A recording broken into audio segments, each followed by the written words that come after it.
ஒரு குருவும் 5 சீடர்களும் ஒரு கிராம வழியாக தேசாந்திரம் சென்று கொண்டிருந்தனர். அந்த வழியில் மிகவும் ஏழ்மையான நிலையில் ஒரு சிறிய வீடு இருந்தது. அங்கு அவர்கள் ஓய்வெடுக்கச் சென்றனர். அந்த வீட்டில் தந்தை, தாய் மற்றும் 2 பிள்ளைகள் மிகவும் வறுமையில் வாழ்ந்து கொண்டிருந்தனர். அவர்கள் அனைவரும் வீட்டின் திண்ணையில் அமர அனுமதி கேட்டனர்.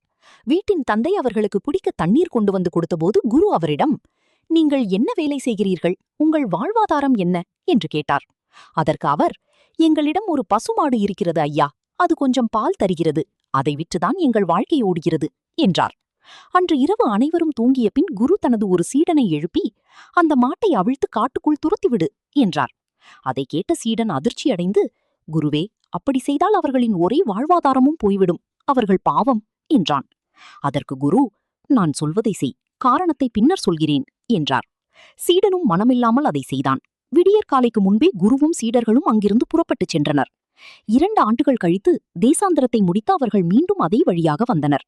அப்போது குரு அந்த சீடனை பார்த்து, "நாம் முன்பு ஓய்வெடுத்த வீடு நினைவிருக்கிறதா? சென்று பார்த்து விட்டு வா" என்றார். சீடர்கள் அங்கு சென்றபோது அந்த இடத்தில் அழகான ஒரு சிறிய வீடு இருந்தது. அவர்கள் விசாரித்தபோது அதே வீட்டின் தந்தை வெளியே வந்தார். முன்பை போல அல்லாமல் நல்ல உடை அணிந்து ஆரோக்கியமாக இருந்தார்.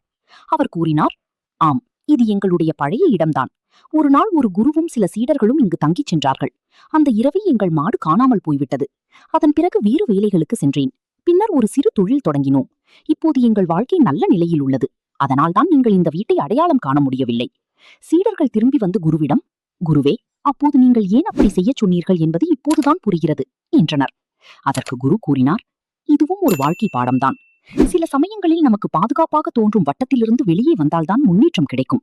ஒவ்வொருவரும் தங்கள் முன்னேற்றத்திற்காக பழைய பழக்கத்தை விட்டுவிட்டு புதிய முயற்சிகளை மேற்கொள்ள வேண்டும்." கதையின் நீதி: சில நேரங்களில் நம் வளர்ச்சியை தடுப்பது நம்முடைய பாதுகாப்பான பழக்கங்கள்தான். துணிந்து புதிய முயற்சியில் இறங்கினால் வாழ்க்கை உயர முடியும்.